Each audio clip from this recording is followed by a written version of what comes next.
Magandang araw po sa inyo lahat. Ako po si Maki. At ako naman si Chantilly. At ako naman po si Angelo. Ang tatlong sangay ng pamahalaan at checks and balances. Magandang araw. Kami ay magre-report patungkol sa sangay ng ating bansa at ang mga importansya nito. Narito si Maki, Chantilly at Angelo, tagapagpaganap o ehekutibo. Ito naman ang nagpapatupad ng batas na ginawa sa Kongreso.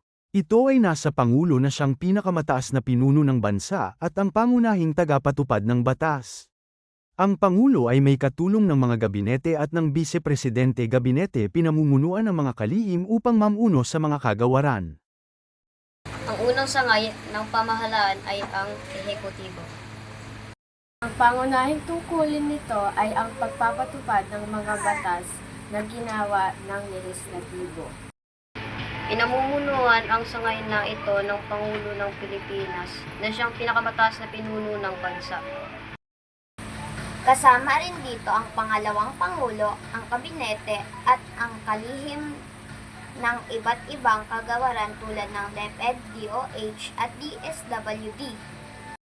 Pangulo ay may kapangyarihan magpatupad ng programa manguna sa pamahalaan at pangalagaan ang kapakanan ng mamamayan. Siya rin ang Commander-in-Chief ng Sandatahang Lakas ng Pilipinas.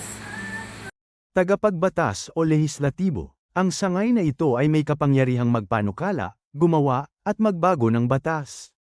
Nakasalalay ito sa Kongreso ng Pilipinas. Ang Kongreso ay nahati sa dalawang kapulungan. Senado ang mataas na kapulungan, ito ay binubuo ng 24 na senador at pinamumunuan ng isang presidente ng Senado. Kapulungan ng kinatawan ang mababang kapulungan. Binubuo ng higit na 250 na kinatawan na pinamumunuan ng isang speaker o punong kinatawan. Ang ikalawang sangay ay ang lehislatibo. Ang tungkulin naman nito ay ang paggawa, pagtalakay at pag-aproba ng mga batas. Ang lehislatibo ay binubuo ng dalawang kapulungan, ang Senado at ang kapulungan ng mga kinakatawan. Ang mga senador ay inihahalal ng buong bansa habang ang mga kinatawan ay mula sa iba't ibang distrito at party list. Sila ang gumagawa ng mga batas na naglalayong mapabuti ang buhay ng mga Pilipino. Panghuhukom o hudikatura. Sila naman ang nagdidisiplina sa mga huwes ng mababang hukuman. Ito naman ay nakasalalay sa kataas-taasang hukuman o Korte Suprema at binubuo ito ng punong hukom o Chief Justice at 14 na kagawad na hukom. Ang ikatlong sangay ay ang hudikatura. Ang tungkulin nito ay ang pagbibigay kahulugan sa mga batas at paglutas ng mga kaso. Pinamumunuan ito ng kataas-taasang hukuman o Supreme Court. Kasama rin dito ang iba't ibang korte katulad ng Court of Appeals at mga regional trial courts. Tinitiyak ng hudikatura na ang mga batas ay naipapatupad ng batas at ayon sa saligang batas. Pinoprotektahan din nito ang karapatan ng bawat mamamayan. At ang huli naman ay ang checks and balances.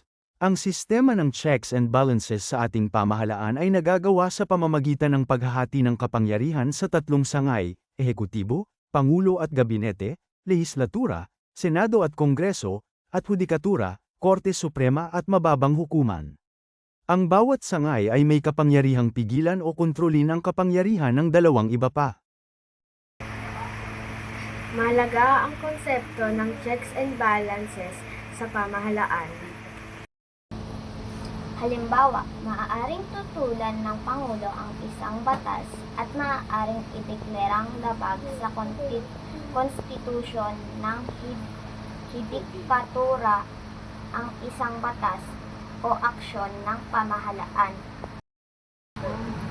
Sa kabuuan, ang tatlong sangay ng pamahalaan ay may magkakaibang tungkulin ngunit isang layunin. Ito ay ang maglingkod sa bayan at pangalagaan ng demokrasiya. Maraming salamat sa inyong pakikinig at pananood. May tatlong sangay ay ang pamahalaan sa Pilipinas na ating mahal. Lehislatura, ehekutibo, at hudikatura, tandaan mo ito. Ang lehislatura, gumagawa ng batas para sa bayan, pantay at tapat. Mula sa sala ng kongreso hanggang debate, tinitimbang ang isip, hindi lang ingay sa gate. Sulat sa papel, usap sa komite, boses ng tao dapat naririnig. Kapag tama tuloy, kapag mali i-adjust, para patas ang laro, bawat isa may trust. Tatlong sangay